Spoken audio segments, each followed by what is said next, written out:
El temor de perder siempre puede estar presente. Lo mismo va a pasar en el 2016. Ese modelo debe de cambiar. Él ya dejó de ser un economista y ahora es un construir la unidad. El gasto público eres tú, compañero. La gravedad del problema económico ecuatoriano. No alentemos demonios. Este Ecuador amazónico, desde siempre y hasta siempre.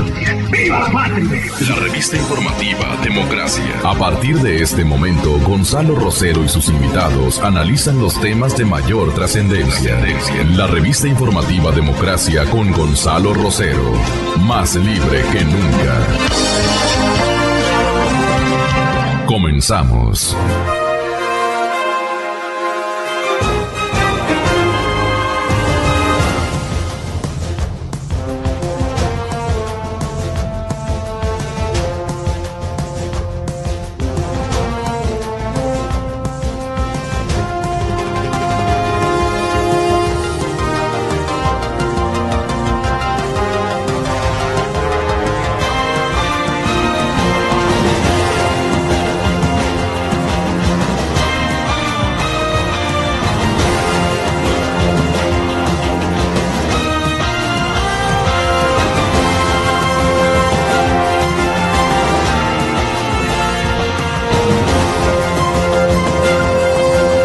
Buenos días con todos, señoras y señores, un placer saludarles en este inicio de fin de semana, contando con la presencia de destacados actores del acontecer nacional.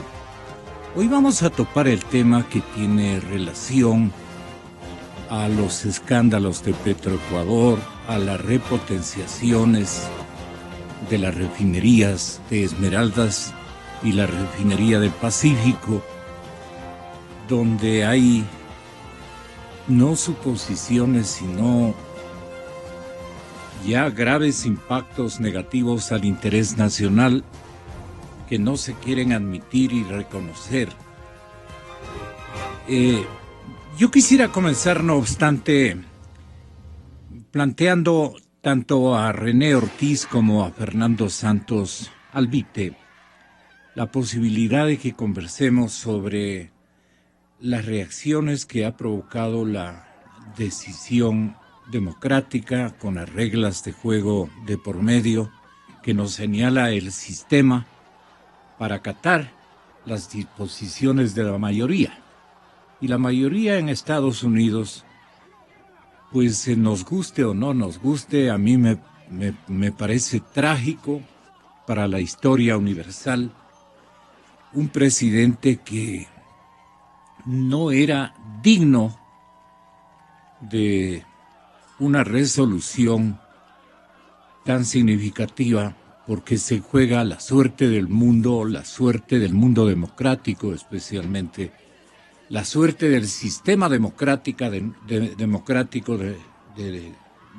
nuestro planeta.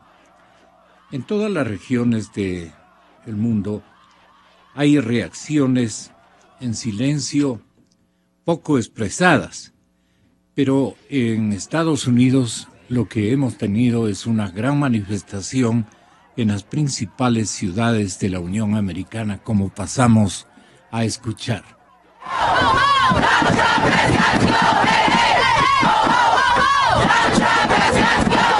De nuevo han salido a la calle, pero a la espera de lo que ocurra el fin de semana, los participantes en las protestas contra la elección de Trump han disminuido.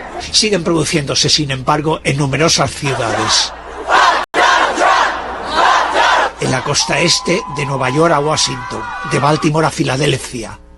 En la costa oeste, de Los Ángeles a San Francisco, de Oakland a Oregón.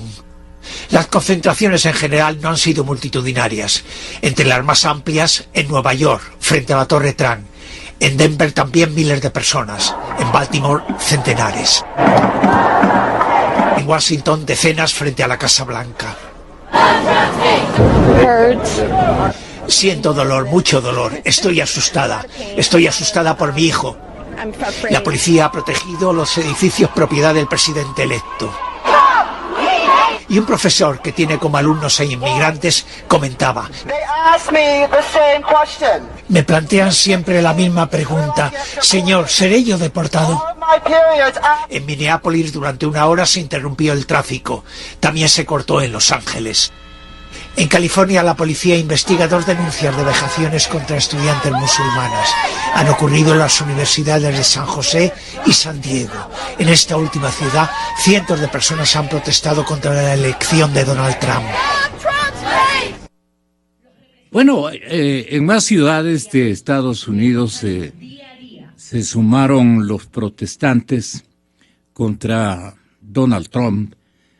Cientos, diríamos que miles de ciudadanos en Baltimore salieron a las calles para manifestar su inconformidad ante los resultados de los comicios. Con mi cordial bienvenida al doctor Santos Alvite, al señor ingeniero René Ortiz. Les pregunto a mis invitados, y Estados Unidos, que fue siempre un ejemplo y que nos exigió a todos los seres humanos de este planeta respetar las reglas del juego de este sistema democrático, ahora parece de Ripley, ¿no es cierto? No entendemos. Pero la verdad es que tenemos que hacer un esfuerzo por entender qué realmente pasó en los Estados Unidos. Está, doctor Santos, como comprobado que la gente blanca, así denominados los auténticos norteamericanos. ¿Cuáles son los auténticos norteamericanos? Digamos que los más semipuros, porque no hay una raza que pueda ostentar, digamos, la pureza de su sangre azul, pues en el caso de los gringos, y especialmente cuando dicen ellos que son herederos de Inglaterra y más. Entonces, hay este momento una aparición de un fenómeno racista o de una lucha interna muy complicada. ¿Cómo la definiría usted, doctor? Muy buenos días, Gonzalo, buenos días, René, y buenos días a su audiencia. Mire, el señor Trump jugó una carta que en los Estados Unidos se la tenía oculta, ¿verdad?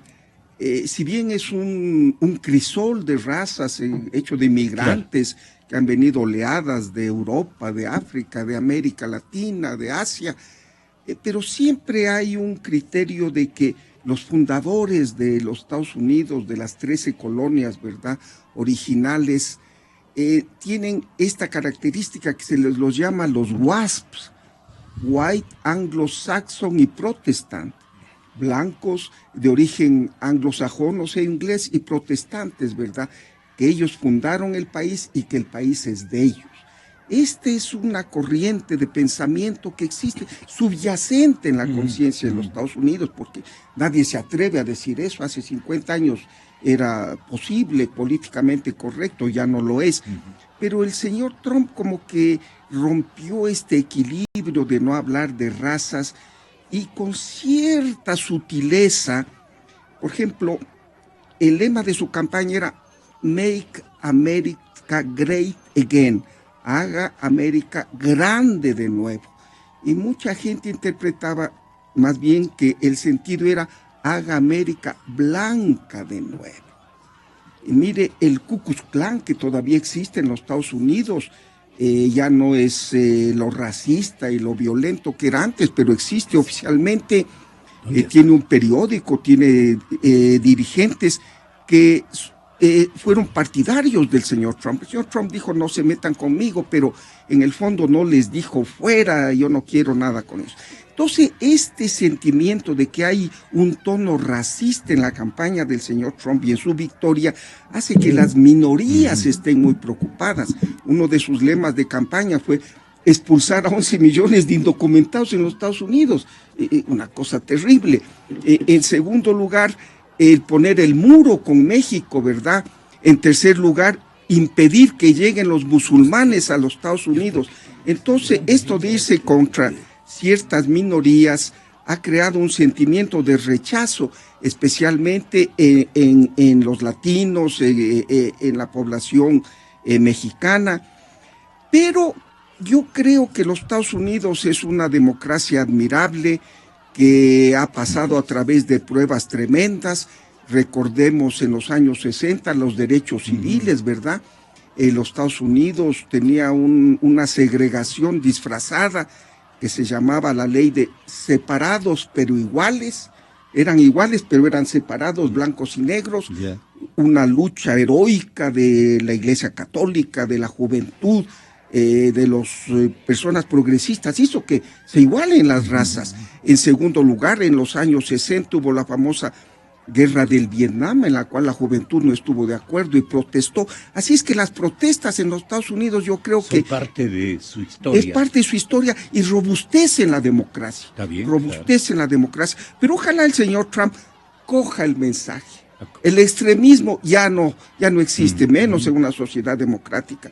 Hay mandatarios autoritarios, ¿verdad? Que se creen Luis XVI, que el Estado soy yo y yo soy, mi visión es la que debe imponerse. No, en una democracia no es así, hay derecho a la protesta. Yo creo que será saludable esta protesta y quizás el señor Trump, confío, ha estado más moderado en los últimos días, cambie esos tonos tan ariscos, esas aristas de su carácter. Muy bien traído el análisis hiperobjetivo.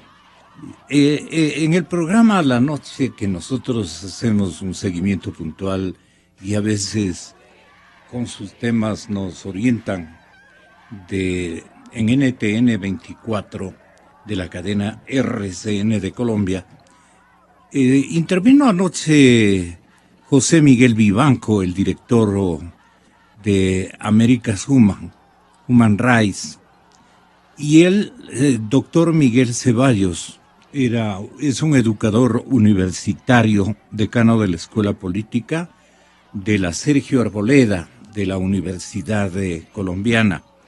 Allí Miguel Ceballos y José Miguel Vivanco establecieron, doctor Ortiz, lo que podría estar, las perspectivas de lo que podría ocurrir con el discurso, con el contenido de la campaña que acogió una especie de fatiga de los más rubios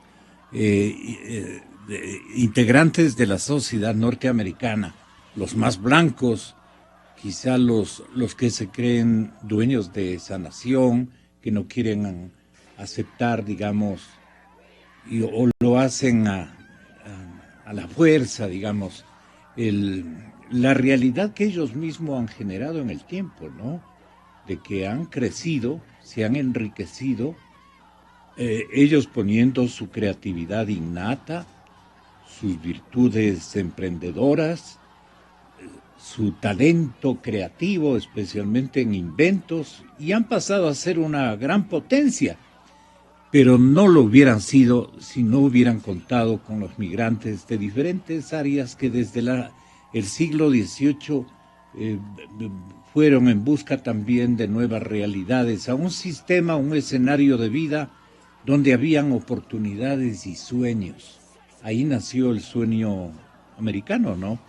Usted me va a hacer el favor de escuchar lo que José Miguel Vivanco y este otro dirigente de la Universidad de Sergio Arboleda, el decano de la Escuela Política de esta prestigiosa universidad bogotana, colombiana, mencionaba sobre el discurso especialmente de Donald Trump. Esta es una gran tragedia. Lamentablemente ha ganado las elecciones un déspota, vulgar, ignorante, que hizo campaña sobre la base del odio, de la división, del racismo. Este señor, a lo menos lo que refleja su campaña, está muy lejos de valores americanos clásicos y también de valores universales. Sabemos que en las últimas horas ha moderado su lenguaje, pero ese no es el verdadero Donald Trump, el que hemos conocido por más de un año en campaña.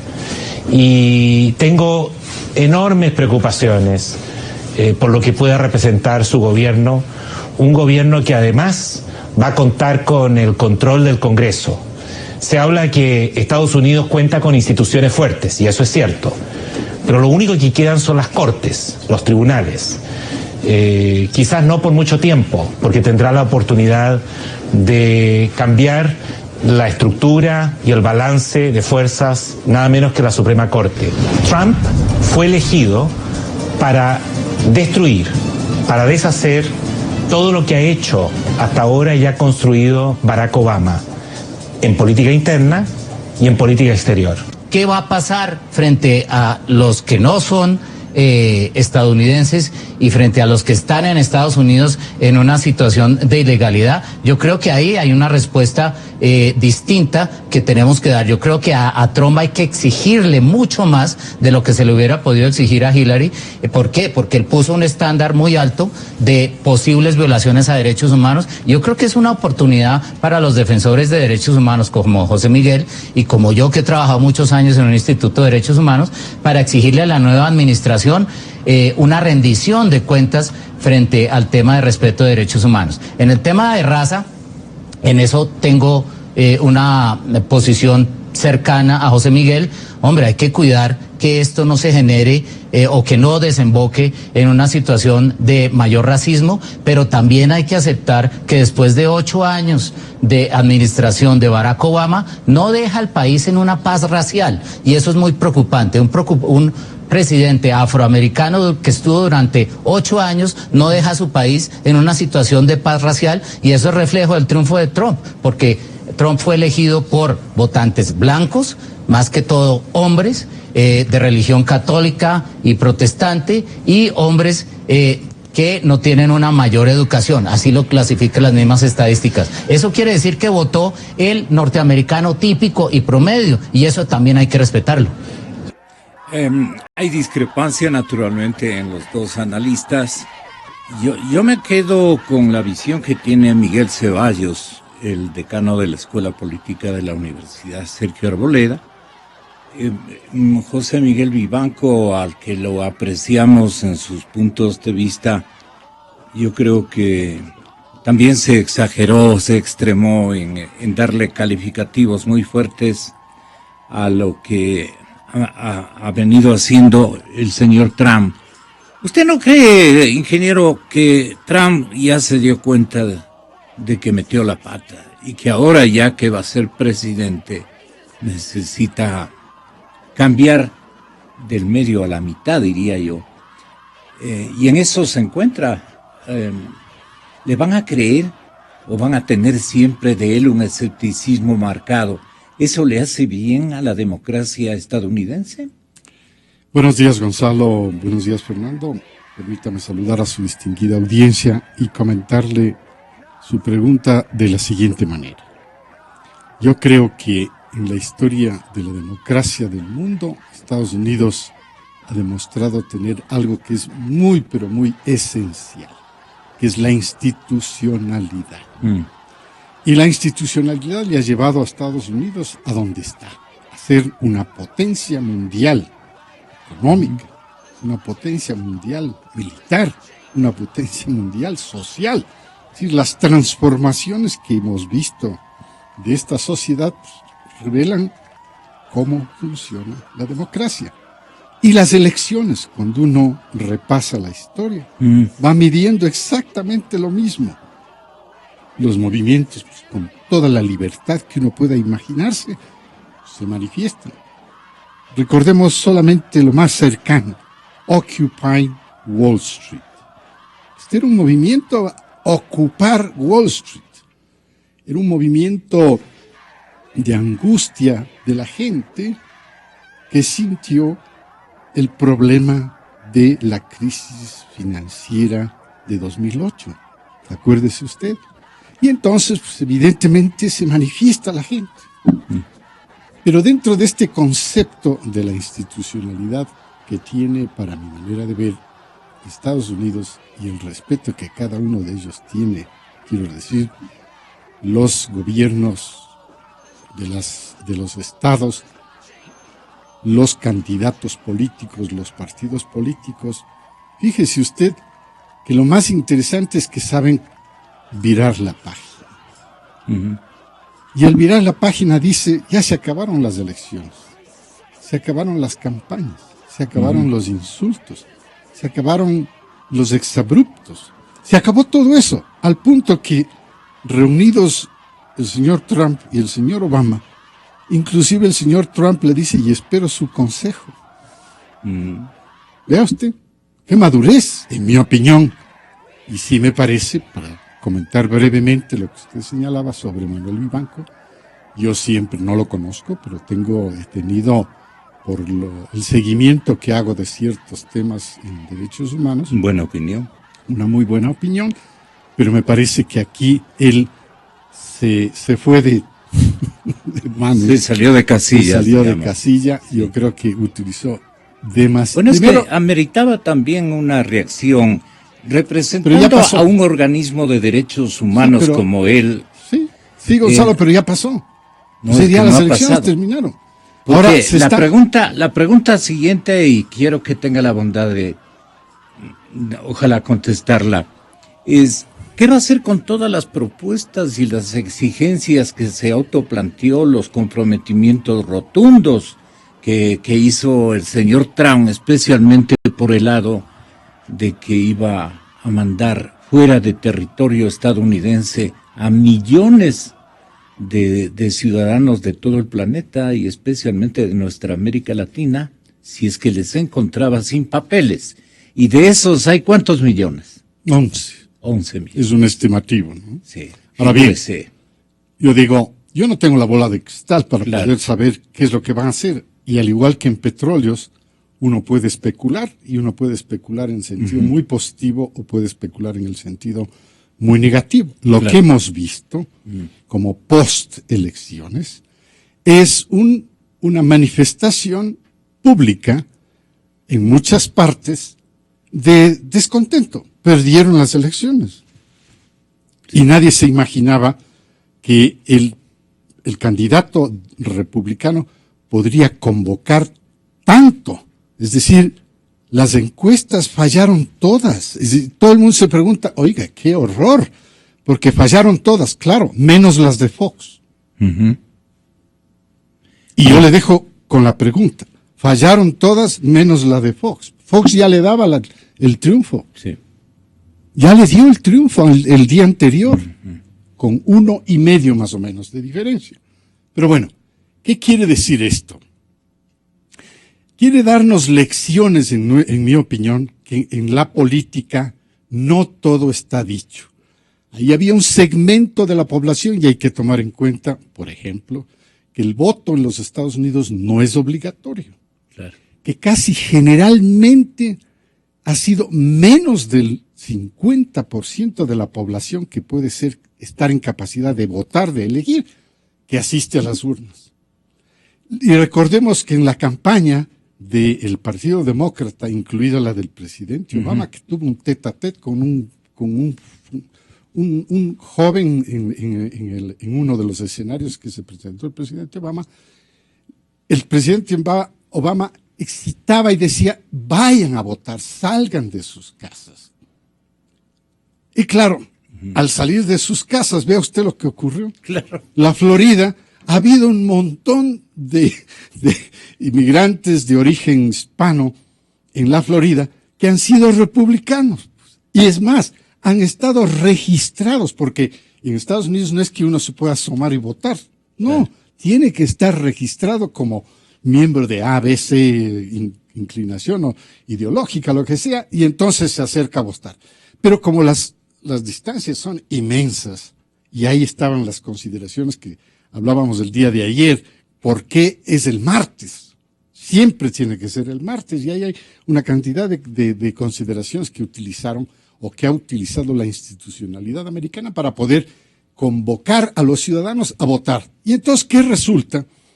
Que en la Florida, que todo el mundo esperaba que la Florida precisamente fuera aliada del Partido Demócrata y de la señora Clinton, aliada del Partido Demócrata, y que es decisivo en las elecciones, se fue, ha sido también el Partido Republicano, ha tenido una cantidad de adherentes de origen latino. El actual presidente Barack Obama fue prácticamente salirles a dar un abrazo a los hermanos Castro de Cuba, con unas aspiraciones de cumplir con su misión y dejar sellado una nueva era para las relaciones cubano-norteamericanas. Y ahí la fregó, ¿no? Ahí la fregó. Pero bueno. Pero usted notó y ha notado que hay un cambio. Ya hay el cambio, ya es notorio. Lo que pasa es una polarización en... Bueno, naturalmente hay 50% de los que votaron que no están contentos, perdieron las elecciones.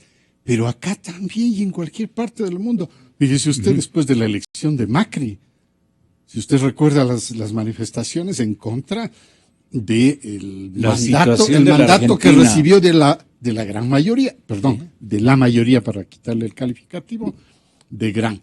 Y esta es la forma natural de expresarse de la gente. Estoy descontento. ¿A quién le digo? Ustedes como medios, y permítame utilizar ese calificativo, ustedes, en el caso de usted, con esta distinguida radio y su audiencia, evidente se manifiesta, y manifiesta de corazón el descontento o el contento. Y lo mismo ocurre en cualquier otro, pero hay un montón de gente que no sabe cómo manifestarse. ¿Cómo hace? Sale a la calle y se manifiesta. Algunos pueden manifestarse demasiado violentos, otros muy pacíficos, sacan banderas, en fin, pero se manifiesta. Ya va a pasar, naturalmente, la euforia después de las elecciones y de la campaña, porque probablemente esta en particular que ha sido dominada por las redes. Esta en particular que ha demostrado que las redes tienen una potencia gigantesca. Sí. Le está dando una señal al mundo de los políticos. Acá en nuestro país que se vienen las elecciones, le está dando una señal. Atención a las redes. Porque en las redes se expresa esa mayoría silenciosa.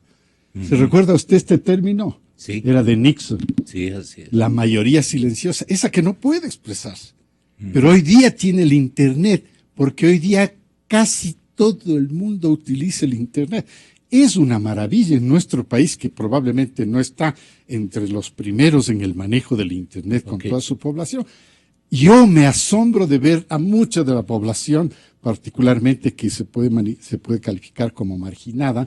No, me asombro de ver cómo manejan el Internet y me asombro de ver cómo manejan los celulares. Ya. Entonces están vamos a cosas más concretas.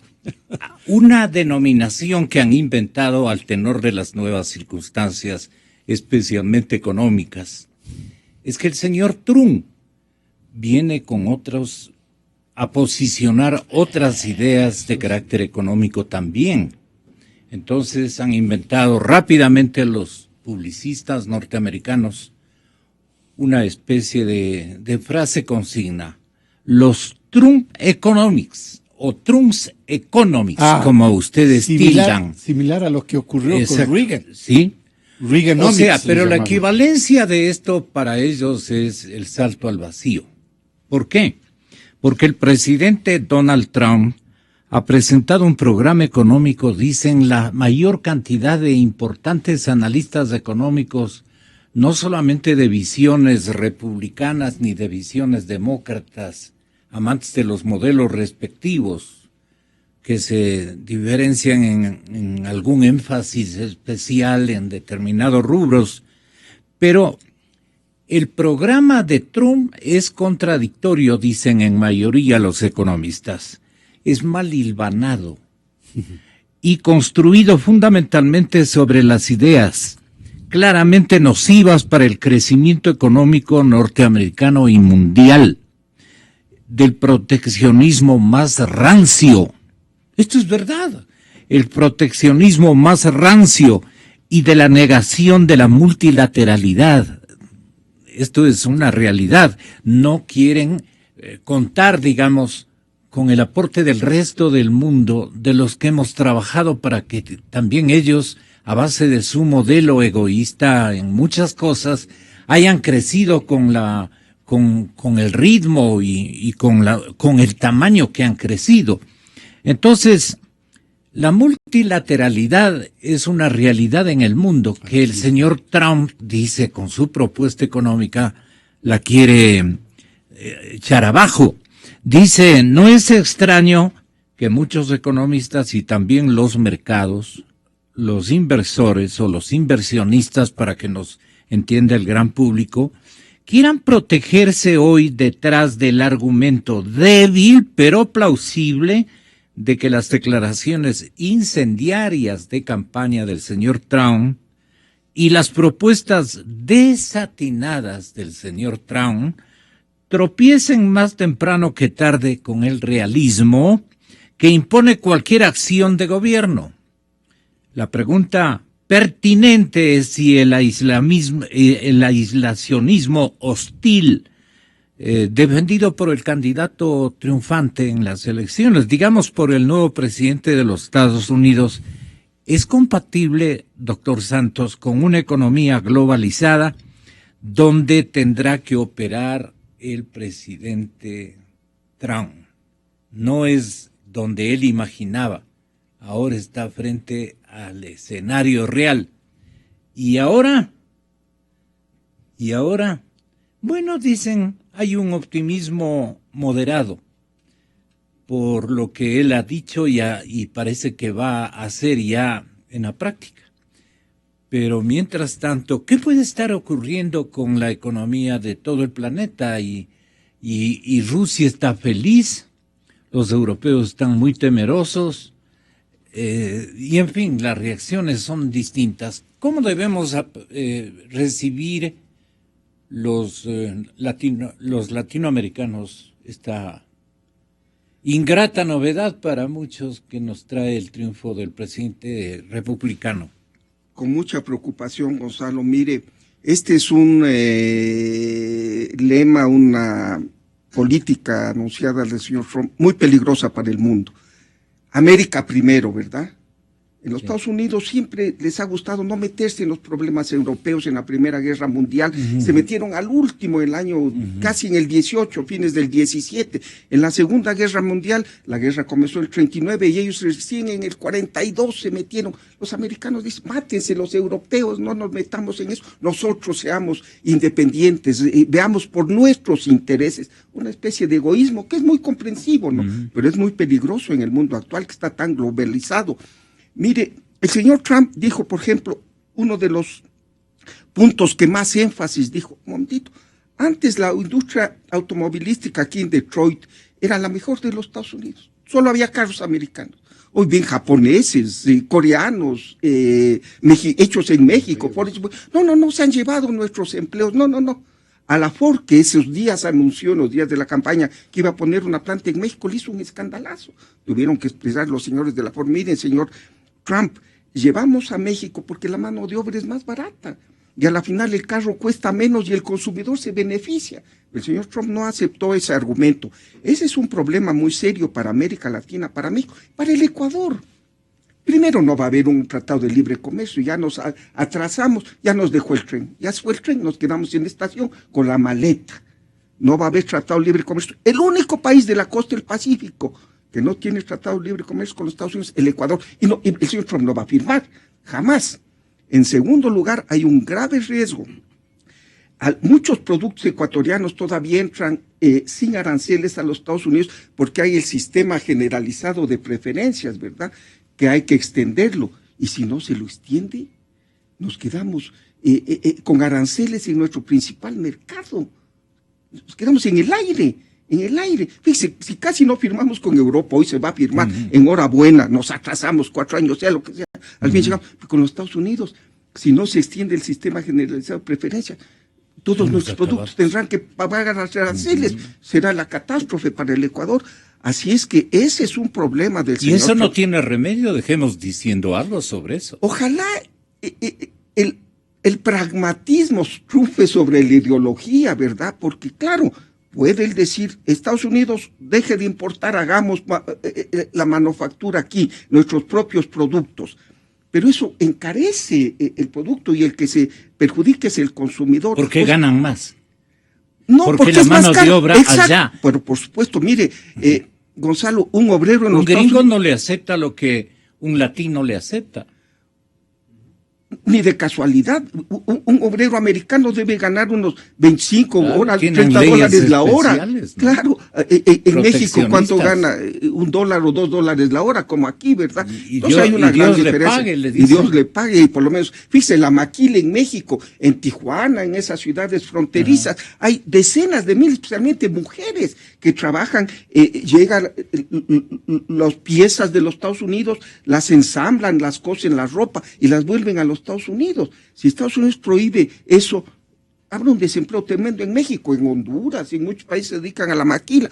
Y en el Ecuador no podremos vender productos a los Estados Unidos. Y con esos temas, ¿qué va a hacer el señor Trump?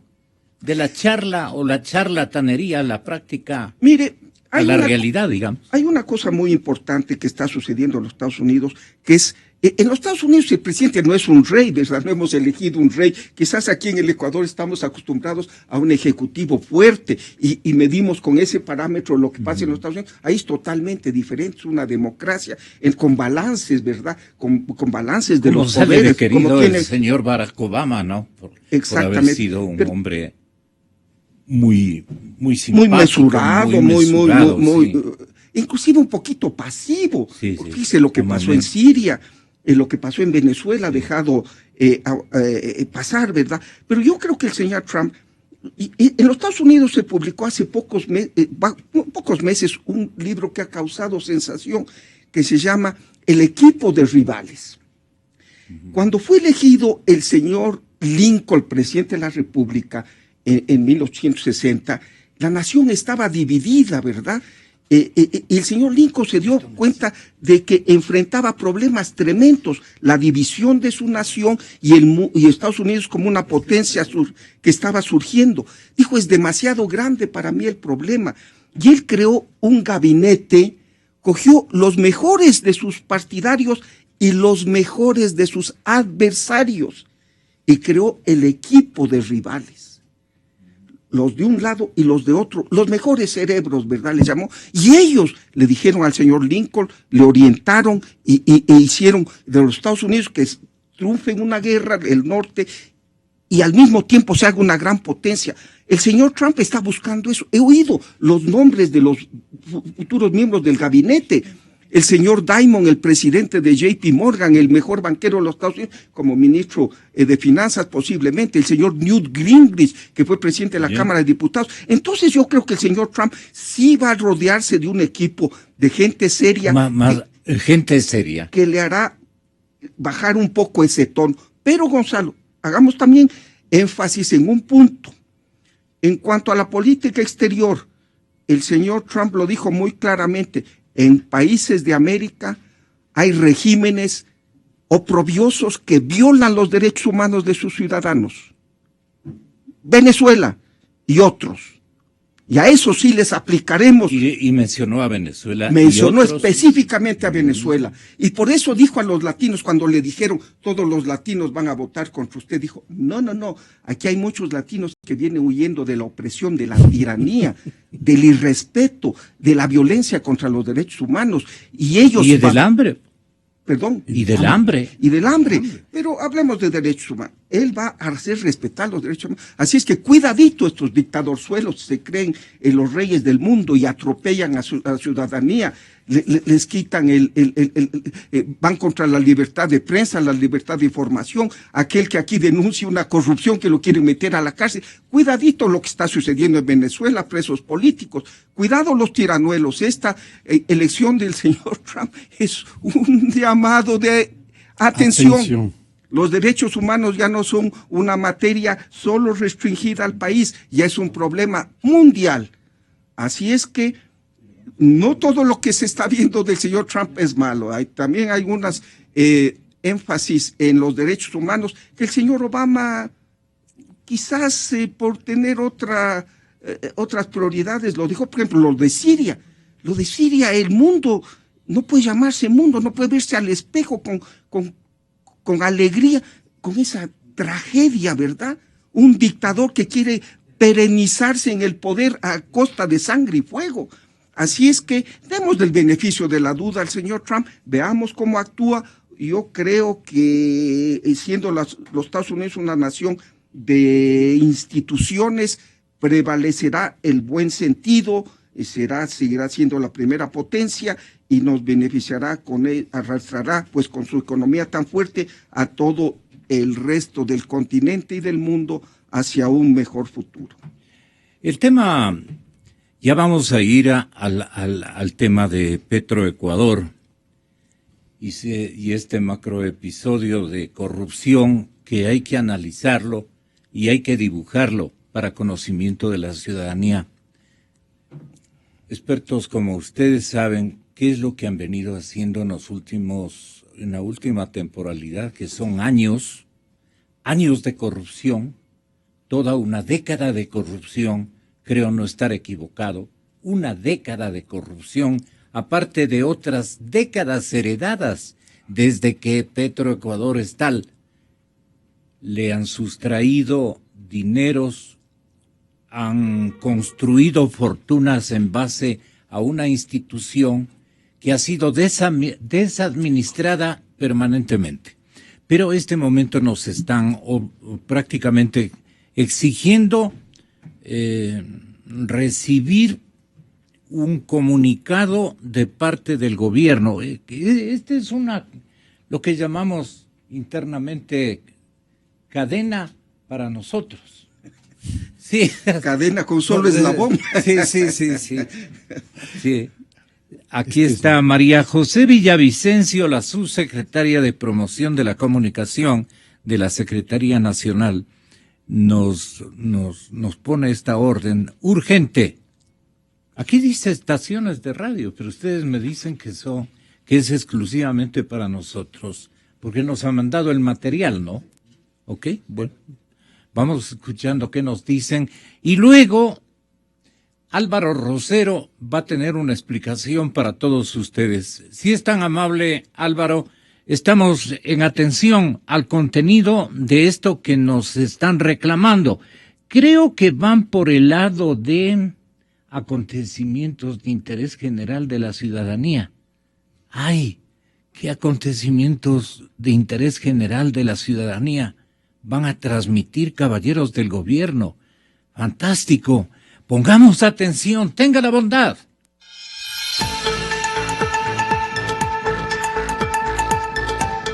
Ciertos medios de comunicación han empezado a aprovecharse de un caso absolutamente aislado para intentar desprestigiar el concurso de frecuencias que, con mucha transparencia, lleva adelante la Agencia de Regulación y Control de las Telecomunicaciones y el Consejo de Regulación y Desarrollo de la Comunicación, atendiendo una disposición constitucional y un mandato popular que ordenó la aprobación de una ley de comunicación para disponer una nueva redistribución del espectro radioeléctrico que contenga una justa participación de todos los sectores de la sociedad y no únicamente de los poderosos, como actualmente ocurre.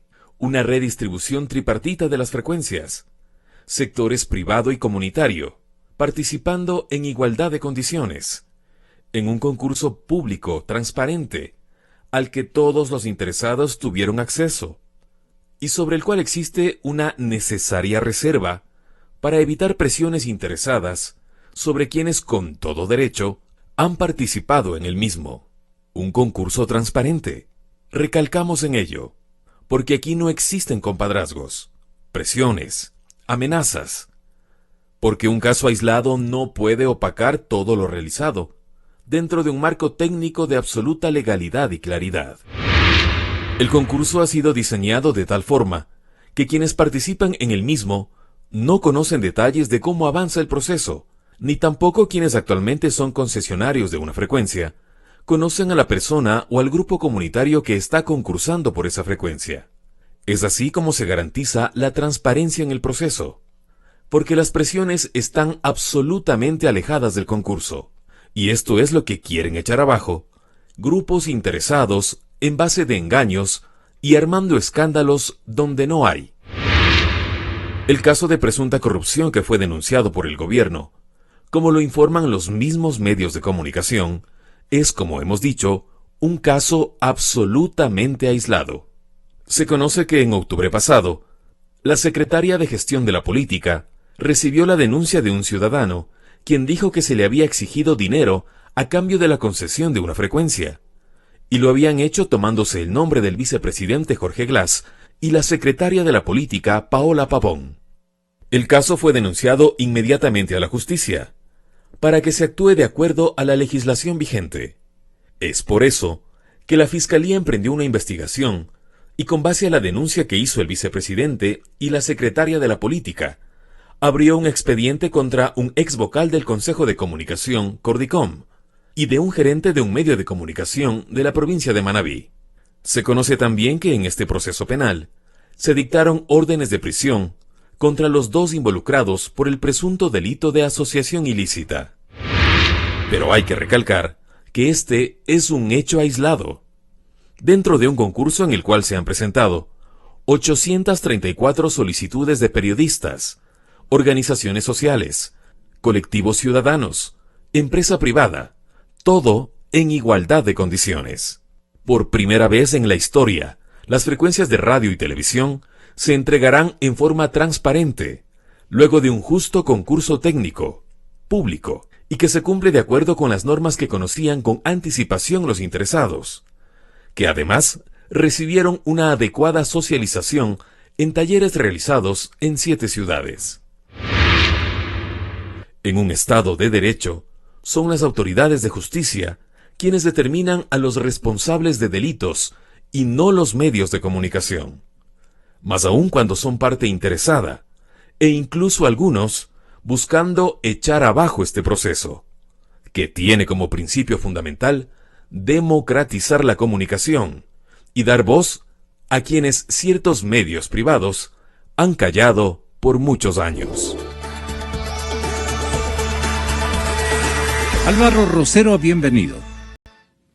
Muchas gracias, buenos días. Después de escuchar esta cadena, es una cadena nacional, que por cierto acabo de verificar que no ha sido transmitida por todas las estaciones de radio. Aparentemente era una cadena orientada casi de manera exclusiva para nuestro medio en este tu horario, el de tu programa. Creo que vale la pena, decía, expresar algunas preocupaciones y son preocupaciones reales. En principio, esta cadena menciona que se trata de un hecho aislado y me parece que es muy importante que tu audiencia conozca que ese hecho aislado de corrupción involucra ni más ni menos que a la máxima autoridad de este concurso. Máxima autoridad, el Cordicom. El Cordicom encargado de emitir un pronunciamiento que tiene el carácter de vinculante, es decir, Cordicom que se encargará de resolver a quién se le otorgará la concesión de tal o cual frecuencia, casi 1.500 frecuencias. Es un vocal del Cordicom el que está siendo investigado efectivamente por un presunto acto de corrupción.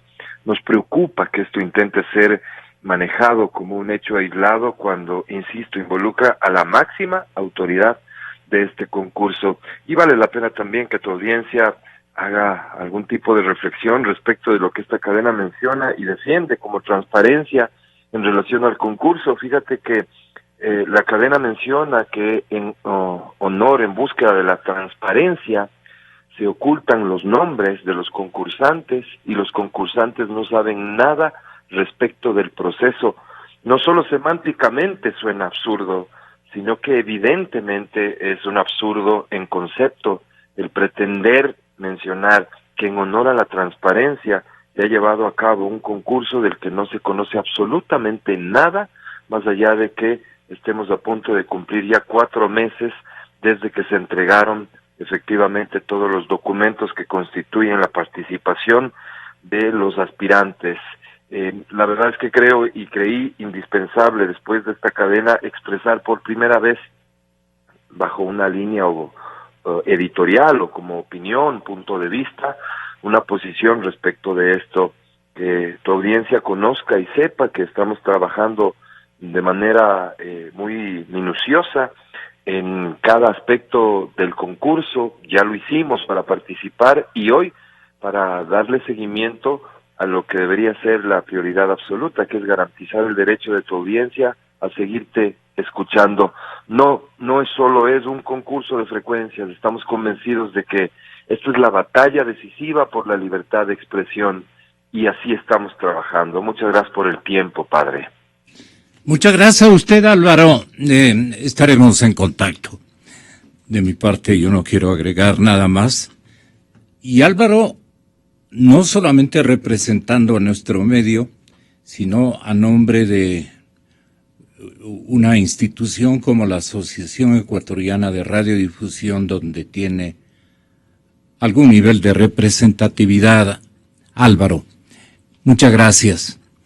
Ya veremos más adelante lo que la propia ciudadanía va a constatar de este concurso.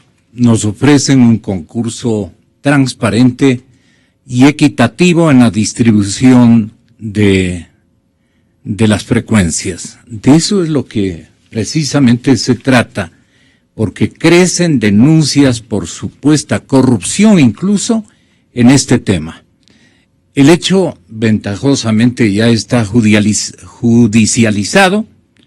Hay un ex asesor del señor vicepresidente que anda por esta ciudad, obviamente escondido.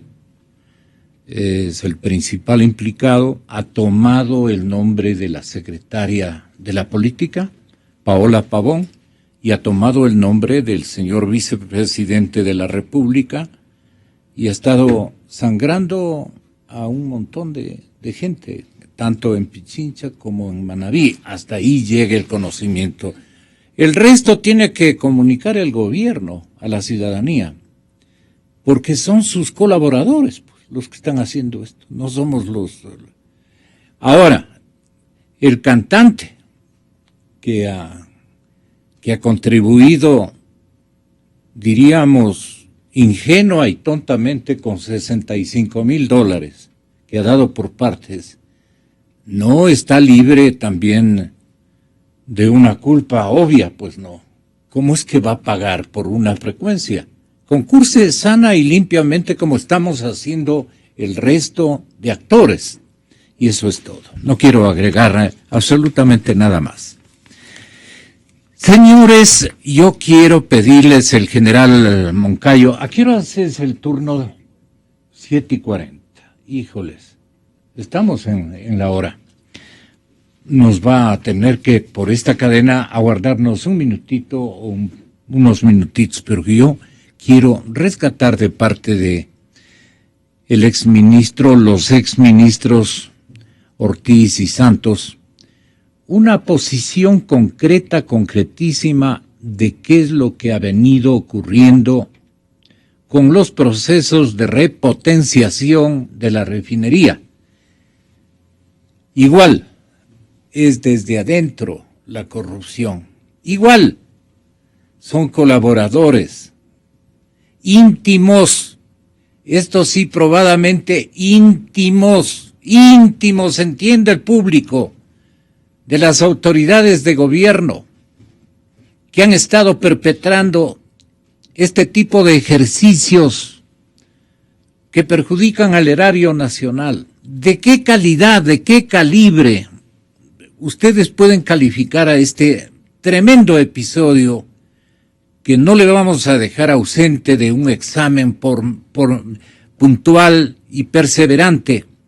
Porque hay cualquier cantidad de elementos verificados, no verificables, sino verificados, ¿no?, con los cuales la justicia tomada por el régimen no hace caso.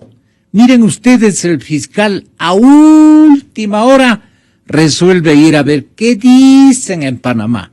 Y apenas llega el señor ministro fiscal, le dice, es como que él va a donde sus cuates, autoridades panameñas, no, que no se libran de un prejuicio de parte nuestra, y le dice, a este hay que tomarle preso. Y entonces le toman preso. Llega, aterriza, conversa con las autoridades y de inmediato le capturan a este señor. ¿Cuántos más de estos que perjudican a un montón de gobiernos en todo el planeta y especialmente en América Latina? Con tanto bandido que roba los dineros de los estados, le roba a la gente latinoamericana. Allá van a dar todos estos capitales mal habidos. Y por eso surgió el tema de los papeles de Panamá, que no son sino escrituras de empresas. Usted tiene la palabra, ingeniero Ortiz. ¿Cómo concibe usted esta situación de Petroecuador? Bueno, yo creo que tenemos primero que agradecer a los medios, porque por ahí comenzó a destaparse toda la corrupción que se ha generado a lo largo de estos 10 años. Ahora, sin lugar a dudas, haciendo un símil con lo que estábamos hablando anteriormente, si no fuera por los medios, ¿cómo se manifiesta? Los que saben, los que tienen algo de información, para que la ciudadanía se entere de que no todo esto estaba bien manejado, que por el contrario, habían tantas denuncias sobre corrupción. Y luego pues se han enterado los ciudadanos, igual en este caso perdone la personalización, se han enterado a través de los medios y hay que dar gracias a los medios. Y finalmente se ha podido detectar y finalmente ya hay personas que han sido judicializadas, para tomar la expresión suya, y ese es el camino, ¿no? Es decir, que funcione la justicia. Tenemos dudas, muchos tienen dudas, han demostrado las dudas, han demostrado el sesgo con el que se maneja la justicia, la administración de justicia. Ese es parte del problema, de otro problema, que también es corrupción. Es el problema de la falta de independencia de las funciones, de los poderes. Entonces, esa concentración al estilo, voy a tomar el mismo ejemplo de París, no, Luis XIV, no, el Estado soy yo, dijo el presidente en alguna ocasión, Estado soy yo. Ingeniero Ortiz, me van a decir los oyentes, muchos de los oyentes, que siempre en Petroecuador han habido robos, que siempre los administradores de Petroecuador han caído y comprobadamente han caído también en la tentación de ultrajar los sagrados dineros de la colectividad, tomándose desde Petroecuador algunas opciones que no han sido apegadas a ley. Entonces siempre ha habido uña brava en Petroecuador. Ahora la cosa, doctor Santos Albite, ¿de qué calibre y de qué características son? Tomando en cuenta este precedente que yo tengo que trasladarles, porque ustedes también han sido administradores de Petroecuador. Por supuesto. Mire, Gonzalo, ¿qué expresidente de Petroecuador ha sido puesto en prisión? Ninguno. No quiero decir que hayan sido santos. En ninguna época. Pero le voy a decir una cosa. Antes había institucionalidad. Usted sí santo. Porque es Santos Albite. Institucionalidad. Había un directorio de Petroecuador con representantes de la Junta de Planificación, del Ministerio de Industrias, de las Fuerzas Armadas, de los sindicatos. Entonces los contratos se hacían por licitación. Este gobierno le metió en el calabozo más profundo, de la cueva más profunda, a la señora licitación. Va a tener manos libres y robar. Hablemos claramente. Es solo con la transparencia, que haya criterios divergentes. Mire, muchas veces los señores delegados de las Fuerzas Armadas tenían un criterio opuesto, decían, no me gusta este contrato, quiere este cambio, no hagan esto, pero se discutía. Hoy no hay nada, secretismo, todo, giro del negocio, una frase falsa para darse a dedo. Fíjese, ¿qué hacía el señor Bravo? La tía, la mamá y la abuelita hacían 3 compañías y a ellas le daban. Ha sido un saqueo monstruoso. Cuando cambiaron la ley para permitir el saqueo, porque estos son una organización cleptócrata, es una cleptocracia. Todo hicieron con una suavidad, ¿verdad? Claro.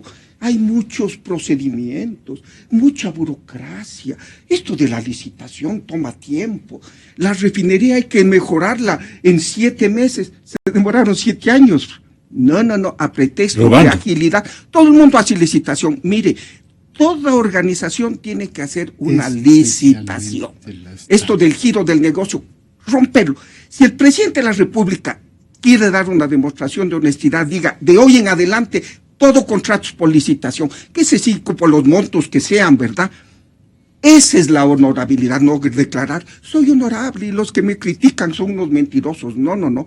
Hemos llegado tan bajo, que mire, usted puede entrar y sus radioescuchas lo deberían hacer a la página de Transparencia Internacional, que es una organización que mide la corrupción y la honestidad de los países.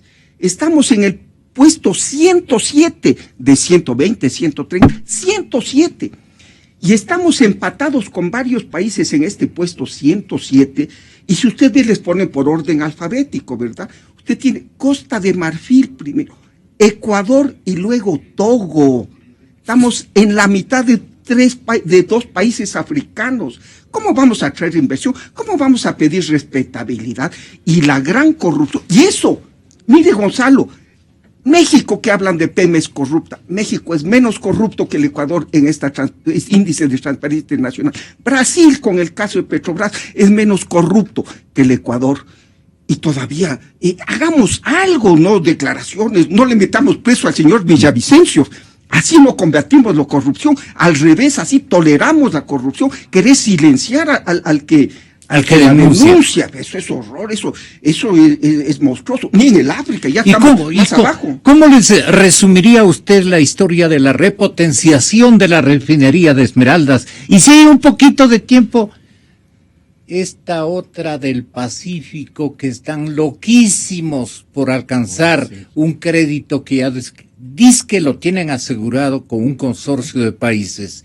Por los 10 va China, la contribución crediticia de China, y por los 5 restantes, 4 restantes, 14 dice que tienen ya prácticamente conseguidos o asegurados en términos de créditos. Les dejan, aparte de los 7.700 millones de alícuota de pagos que queda para que el próximo gobernante incluya a Lenín Moreno, si es que él fuera el ganador de la elección por cualquier vía. Y esto tiene un significado especial porque hay escepticismos y dudas sobre la pureza de estas elecciones. Y ahí vamos a estar con los ojos en la mira. Pero yo le digo, ¿qué es lo que realmente ocurrió con estas dos refinerías y cuál es la tentativa que hay que ojalá truncarla? Porque 14,000 millones adicionales de deuda a los 7,700 que va a tener que reunir cualquier gobierno para pagar un alícuota anual de la sumatoria de las obligaciones de deuda pública. Nos vamos a morir en el intento, en el intento de pagar. No va a haber manera. La situación es trágica, dramática para nuestro país. Y de esto le voy a decir al general Moncayo, ya mismo está ya con nosotros. No hablan los candidatos. ¿Qué es lo que van a hacer? Claro, si es una cruz que van a recibir de herencia, una cruz de deudas. Imagínense 7,700 hasta este momento. Y si deja firmando la administración Correa los 14,000 millones de la refinería del Pacífico. Hay que sumarle 1,300 millones más. Los intereses. Claro, intereses. O sea 9,000 millones tendríamos que pagar al año. El Ecuador no tiene capacidad de pago. Sobre el tema de la refinería nueva, o el proyecto de refinería nueva, definitivamente se ha perdido una vez más la oportunidad de hacer un proyecto. Pero las circunstancias nos abren otras oportunidades. Había señalado el día de ayer, aquí mismo, con usted, que en los Estados Unidos el consumo de petróleo es cada día menor. Esto deja una capacidad libre de refinación de petróleo crudo propio de Estados Unidos para que pueda abrirse a muchas oportunidades de comercio En este caso, pues, el Ecuador necesita producto, puede intentar hacer un acuerdo de maquila, hacer cualquier tipo de acuerdo que le permita al Ecuador satisfacer su demanda interna de derivados, como lo hace en este momento. ¿No? Es decir, no es necesario construir refinerías, porque ya hay suficientes refinerías libres que van quedando en el mercado, que podrían ser sujetos de una serie de actividades de comercio bilateral. Y esto me lleva precisamente al tema de la pregunta sobre la refinería de Esmeraldas. Una forma de explicarle a la ciudadanía es que en la refinería de Esmeraldas es como un Toyota del año 1960, al que le han cambiado el motor, las llantas, etcétera, y sigue siendo un Toyota del año 1960 con motor nuevo y con llantas nuevas. El problema no está ahí, el problema nunca estuvo ahí. Petroecuador internamente ya lo había alertado. La reforma, la reconstrucción, la repotenciación iba apegada de lo que se llama alta conversión de los hidrocarburos. ¿Para qué? Para procesar lo que hemos descubierto, porque llevamos más o menos unos 25 años de seguir descubriendo petróleos pesados. Entonces había que hacerlo en ese contexto. Eso es. Fernando. Mire, es un absurdo hacer esta refinería, es un absurdo. Los planos que se hicieron fue para traer crudo venezolano, que no va a venir ese crudo venezolano a Venezuela, y ya no tiene ese crudo liviano, ya no está produciendo. Tenemos que hacer de nuevo, desde cero.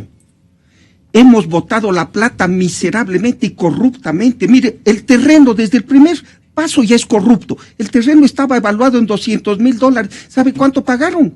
$9 millones. Desde ahí hay corrupción. No, pues, estaba evaluado en cuánto. El avalúo catastral $250,000 y pagaron 9 millones. Se han gastado $150 millones en gerencia de un proyecto que todavía no comienza. Si la gerencia del proyecto es de que se pone la primera piedra, 150 millones. Hasta el presidente de la República se asombró. El mamitico de exministro de Recursos Estratégicos creo que hizo estos milagros. Licencias, se han comprado licencias para usar crudo venezolano y ya no está disponible ese crudo, hay que hacer todo de nuevo. Si siguen con este proyecto, es más, si quieren, se necesita una refinería de licitación, que hagan concesión, que alguien que tenga su plata la arriesgue. No, cuidadito. No deuda. Sería un crimen de lesa patria el endeudarse en un proyecto corrupto como este. Si quieren que se haga, que lo haga con la empresa privada, con su plata, si es tan rentable como dice. Señoras y señores, estamos buscando la verdad.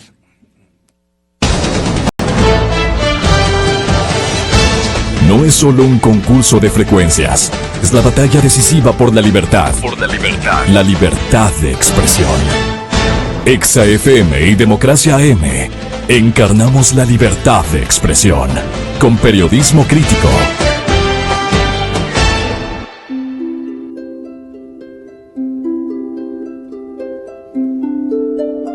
Esta semana dedicamos La Asamblea Nacional Informa